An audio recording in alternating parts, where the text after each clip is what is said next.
اعوذ باللہ من الشیطان الرجیم بسم اللہ الرحمن الرحیم یا بنی اسرائیل اذکروا نعمتی التی انعمت علیکم واوفوا بعہدی اوف بعہدکم وایای فارہبون۔ اے بنی اسرائیل، میری نعمت کو یاد کرو جو میں نے تم پر انعام کی، اور تم میرا عہد پورا کرو، میں تمہارا عہد پورا کروں گا، اور صرف مجھ ہی سے ڈرو۔ اب یہاں سے خاص طور پر بنی اسرائیل سے خطاب شروع ہو رہا ہے۔ اسرائیل کون ہیں؟ اسرائیل حضرت یعقوب علیہ السلام کا لقب ہے۔ یہ اصل میں دو الفاظ کا مجموعہ ہے۔ اسر کا معنی ہے اسیر، قیدی، غلام، اور ایل عبرانی زبان میں اللہ کے لیے آتا ہے، تو اللہ تعالیٰ کا قیدی، اللہ کا بندہ یا اللہ کا غلام۔ عبداللہ کا ترجمہ عبرانی زبان میں اسرائیل ہوگا۔ یہ یعقوب علیہ السلام کا لقب ہے، اور ان کا آپ کو پتہ ہے کہ ان کے 12 بیٹے تھے، اور ان 12 بیٹوں سے جو نسل چلی وہ 12 قبیلوں میں بٹی، اسے بنی اسرائیل کہتے ہیں۔ اب دیکھیں، پہلے 4 رکوع ہم نے پڑھے سورہ البقرہ کے، اور ان 4 رکوع میں قرآن مجید نے ہمارے سامنے جو نقشہ رکھا وہ کیا ہے؟ قرآن مجید ہمارے سامنے ایک ماحول کا نقشہ پیش کر رہا ہے۔ مدینے کا ماحول ہے، اور اللہ تعالیٰ کا کلام نازل ہوا ہے۔ 3 گروہ بن گئے ہیں۔ کچھ نے مان لیا اللہ کے کلام کو، یہ اہل ایمان ہیں۔ جنہوں نے نہیں مانا، ختم اللہ علی قلوبہم، یہ کافر ہیں۔ کچھ بیچ بیچ میں ہیں، نہ ادھر ہیں پوری طرح نہ ادھر، اور وہ اپنی کمفرٹ زون سے نکلنے کے لیے تیار نہیں ہیں۔ وہ بچانا چاہتے ہیں اپنی عزت بھی، آبرو بھی، کاروبار بھی، وہ اس چکر میں ہیں۔ یہ تیسرا گروہ ہے۔ اس کے بعد اللہ تعالیٰ نے اپنی ایک پوری دعوت پیش کر دی کہ اصل دعوت ہے عبادت، میری عبادت کرو۔ یہی ہمیشہ سے چلا آ رہا ہے۔ تمام انبیاء علیہ السلام نے آ کر یہی دعوت پیش کی ہے، ساتھ یہ بھی بتا دیا کہ انسان کا مقام و مرتبہ کیا ہے۔ اب خطاب کا رخ ادھر موڑا ہے کہ اصل میں جن کو سنایا جا رہا تھا یہ ساری باتیں پہلے مکی قرآن میں آ چکی ہیں۔ یہاں مدینے میں دہرانے کا مقصد بنی اسرائیل کو سنانا ہے۔ اب براہ راست بنی اسرائیل سے بات شروع ہو چکی ہے۔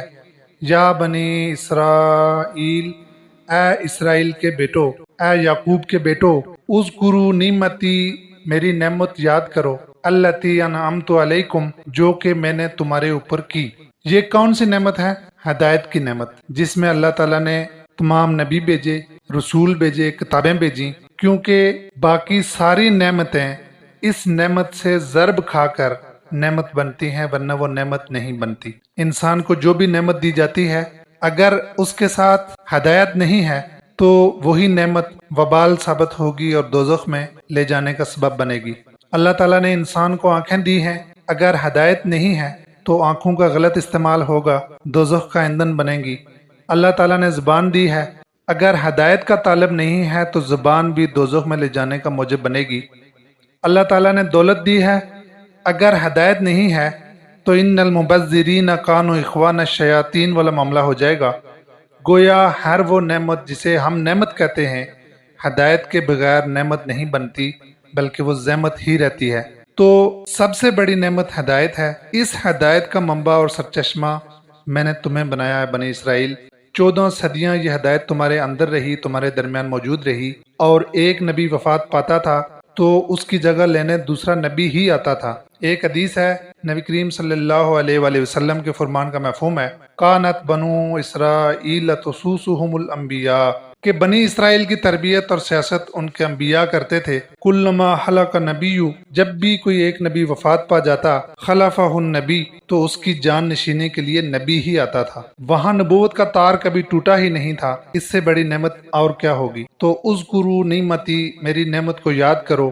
یہ سارا مضمون بنی اسرائیل کے بارے میں ہے۔ یہ پہلا رکوع ہے، اس میں اللہ تعالیٰ بڑی محبت سے، بڑی شفقت سے، بڑے پیار سے بنی اسرائیل کو دعوت دے رہے ہیں، جیسے کسی کو بڑی محبت سے اور مٹھاس سے بلایا جاتا ہے کہ یہ بات سنو، یہ کام کرو، یہ دیکھو ہمارے لاڈلے ہو تم، ہمیں تم سے محبت ہے، اور تم یہ غلطی کر کے ہمارے غضب کو دعوت مت دو۔ یہاں اللہ تعالیٰ بہت محبت سے اور پیار بھرے انداز سے دعوت دے رہے ہیں کہ اے بنی اسرائیل، میری وہ نعمت یاد کرو جو میں نے تمہارے اوپر کی۔ وَأَوْفُوا بِعَهْدِي أُوفِ بِعَهْدِكُمْ، تم میرا وعدہ پورا کرو، میں تمہارا وعدہ پورا کروں گا۔ یہ کون سا وعدہ ہے؟ دیکھیں، ہم نے پیچھے پڑھا کہ اللہ تعالیٰ گمراہ کس کو کرتا ہے؟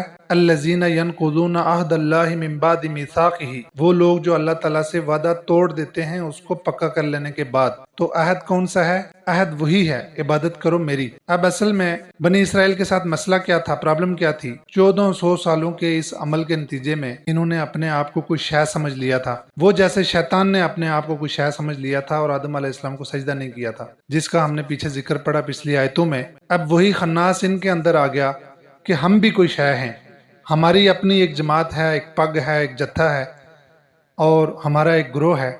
اسی لیے اقبال نے کہا تھا اگرچہ بت ہیں جماعت کی آستینوں میں، تو یہ جماعت بھی بت بن جاتی ہے، یا اپنا گروہ ہو، اپنا قبیلہ ہو، اپنی برادری ہو، یہ گروہ بندیاں اور جتھے بھی بت بن جاتی ہیں۔ تو کہا جا رہا ہے کہ اس کو اپنے اندر سے نکالو، میری ہدایت کی طرف آؤ۔ یہ اپنی پگ، اپنی ناک اور اپنے گروہ کے چکر میں کہیں میرے حق کا انکار نہ کر بیٹھنا۔ اذکروا نعمتی التی انعمت علیکم واوفوا بعہدی، ایک یہ تمہارا برادری والا عہد ہے کہ ہم نے اپنی غیرت کا دفاع کرنا ہے، اور ایک میرا عہد ہے کہ تم نے میری بندگی کرنی ہے، میرا حکم بجا لانا ہے، میرے رسولوں کی پیروی کرنی ہے۔ تم میرا عہد پورا کرو، اوفی بعہدکم، میں تمہارے ساتھ کیا ہوا وعدہ پورا کروں گا۔ وہ کیا ہے؟ تم میرے دین کی مدد کرو، میں تمہاری مدد کروں گا۔ ان تنصر اللہ، اگر تم اللہ کی مدد کرو گے، ینصرکم، اللہ تمہاری مدد کرے گا۔ تم میرے دین کے رستے پر چلو، میں تمہیں جنت میں پہنچاؤں گا۔ وَإِيَّايَ فَارْهَبُونَ، اور مجھ ہی سے ڈرو، میرا ہی خوف رکھو۔ یہ سورہ البقرہ کی آیت نمبر 40 کا ترجمہ اور مختصر تفسیر میں نے آپ کے سامنے پیش کی ہے۔ انشاءاللہ پھر حاضر ہوں گا اس سے اگلی آیت لے کر۔ وآخر الدعوانا ان الحمد للہ رب العالمین وما علینا الا البلاغ المبین۔